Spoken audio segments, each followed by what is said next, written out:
quite elderly, he could wax on a bit in class, while he incessantly shuffled his notes, which were penciled out in longhand. His popular seminars filled to overflowing. Always the perfect gentleman, he dressed in a suit for lectures and in a button-down and cardigan for office hours. I had never heard him say a gruff word, let alone curse before, which is why what he said to me in the hallway after class one day stopped me dead in my tracks. Typical sycophantic senior.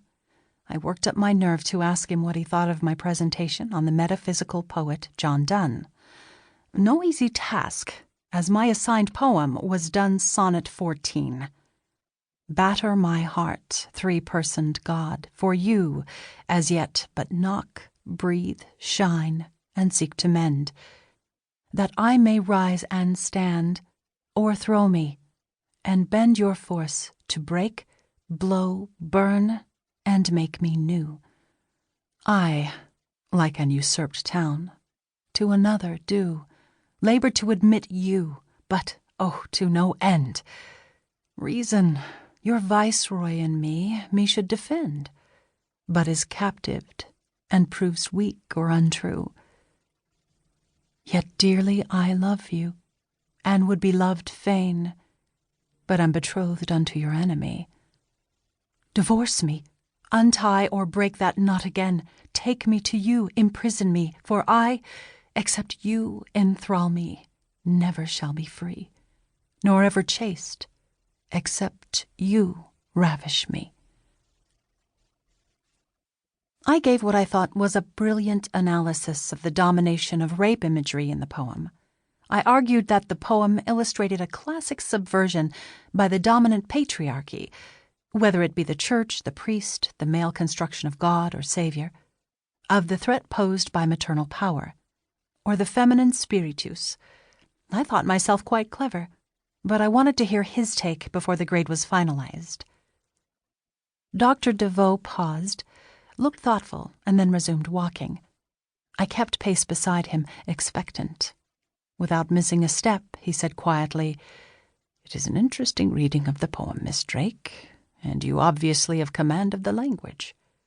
But you didn't seem to get the point. To really get at the essential grappling. You didn't untie that subtle knot which makes us man, so central to Donne's spiritual pilgrimage." He quickened his stride. "The truth is in the paradox, Miss Drake.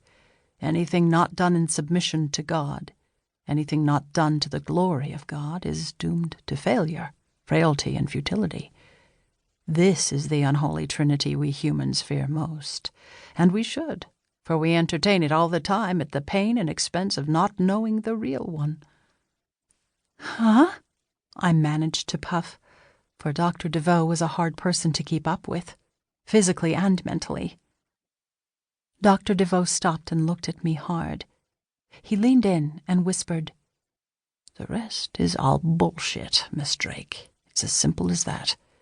Your purpose here in life is to discern the real thing from the bullshit, and then choose the non-bullshit.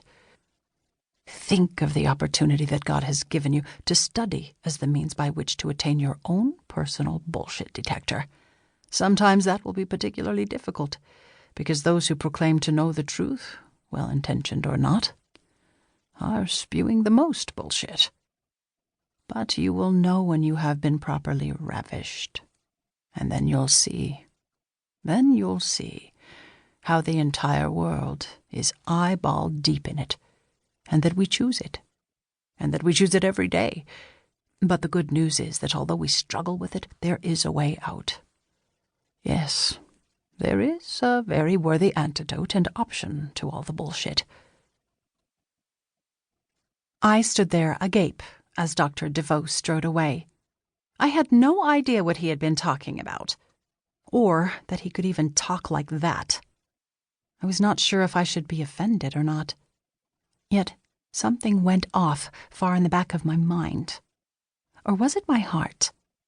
I could not tell, but it felt like the small click of a combination lock. Gee, I thought, I'd better go back and reread the poem.